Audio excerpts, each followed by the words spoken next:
Hey everyone, काफ़ी सारे students का मेरे पास मैसेज आया था और उन्होंने पूछा था कि सर जो डी ट्रिपल एस बी का जो पोस्ट कोड है 1/24 फार्मासिस्ट के लिए, उसका रिजल्ट कब तक आएगा, नोटिस कब तक आएगा, और जो ई डोजर है वो फिलिंग कैसे होगी, क्या क्या डॉक्यूमेंट उसमें लगेंगे। तो आज मैं आपको स्टार्टिंग से लेकर एंड तक ए टू जेड जो जितने भी आपके डाउट होने हैं वो सारे इस वीडियो में कंप्लीट हो जाएंगे, यानी क्लियर हो जाएंगे।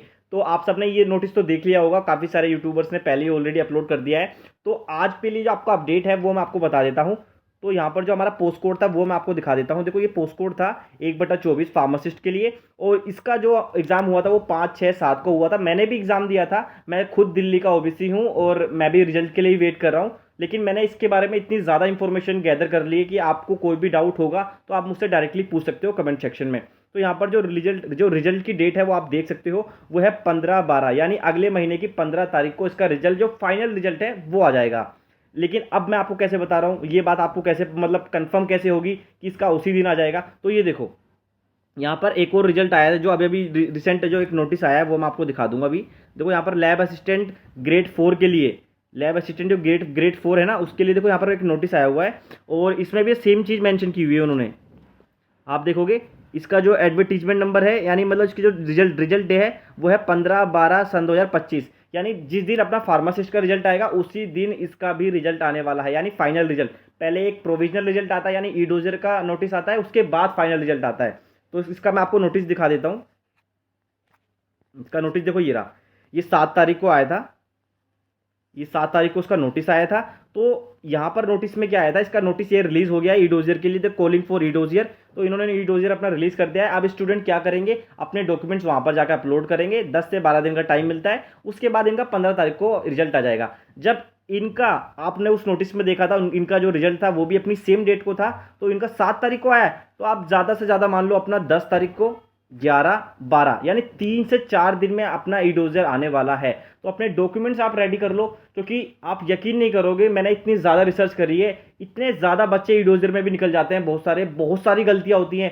ये D triple S B SSC की तरह नहीं है कि आपको रिलैक्सेशन दे देगा। ये बहुत ही ज़्यादा ऐसा करता है कि मतलब अगर आपका हल्का सी भी गलती है ना, वो आपको बाहर कर देगा। वो बिल्कुल नहीं सोचेगा डी ट्रिपल एस बी।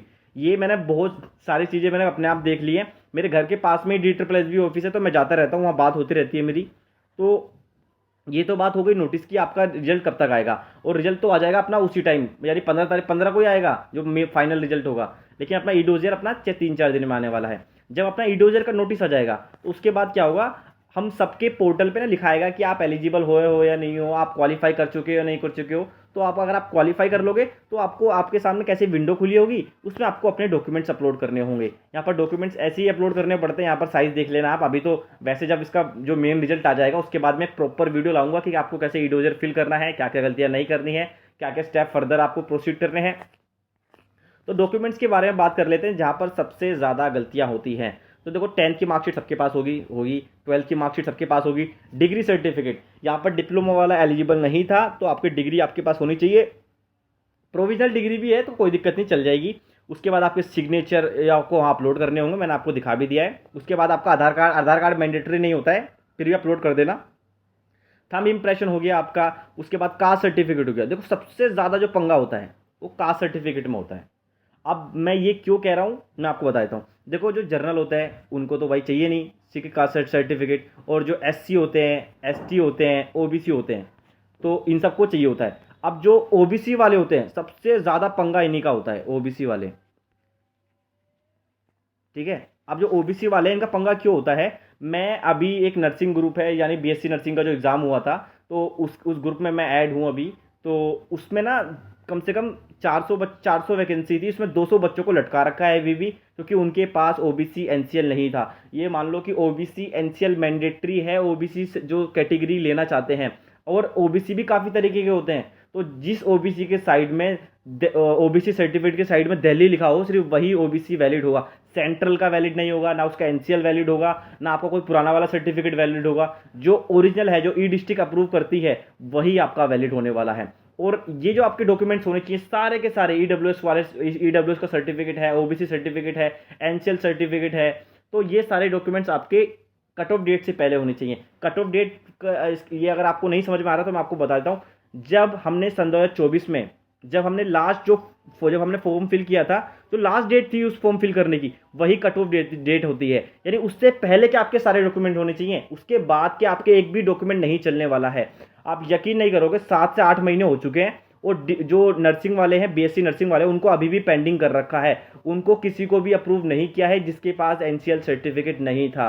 अगर आपके पास सेंट्रल का है तो भी आपको नहीं अलाउ करेंगे। अगर आपके पास कट ऑफ डेट के बाद का है, या फिर आप कोई सर्टिफिकेट लाते हो या फिर कोई एफिडेविट लाते हो, कुछ भी वैलिड नहीं लेंगे। ये मैंने देख लिया है। 7 महीने से उनके ग्रुप में यही बात चल रही है, ये आज हो जाएगा, कल हो जाएगा, कुछ भी अप्रूव नहीं हुआ है। उनको अभी तक मिनिस्ट्री ने पेंडिंग ही रखा है। तो इसके चक्कर में मत रहना। तो उम्मीद है ये सारे डाउट आपके क्लियर हुए होंगे। और कट ऑफ के बारे में तो जब रिजल्ट आ जाएगा, तो जब इसका इडोजर आ जाएगा, उसके बाद जब मैं मेन वीडियो बनाऊंगा, उस टाइम ही हम डिस्कस कर लेंगे कट ऑफ के बारे में। तो आपको फिक्र करने की जरूरत नहीं है। आप चैनल को सब्सक्राइब कर के रखो, और इसके ऊपर मैं बिल्कुल ऐसी इन्फॉर्मेशन शेयर करूंगा जो आपके साथ कोई भी शेयर नहीं करता है। उस टाइम तो मैं डिटेल से बात करूंगा, अभी तो फिलहाल मैं आपको थोड़ा बहुत ही बता रहा हूँ सरफेस से। लेकिन जब इसका रिजल्ट आ जाएगा, हम बिल्कुल डिटेल से बात करेंगे। तो आज की वीडियो में इतना ही। धन्यवाद।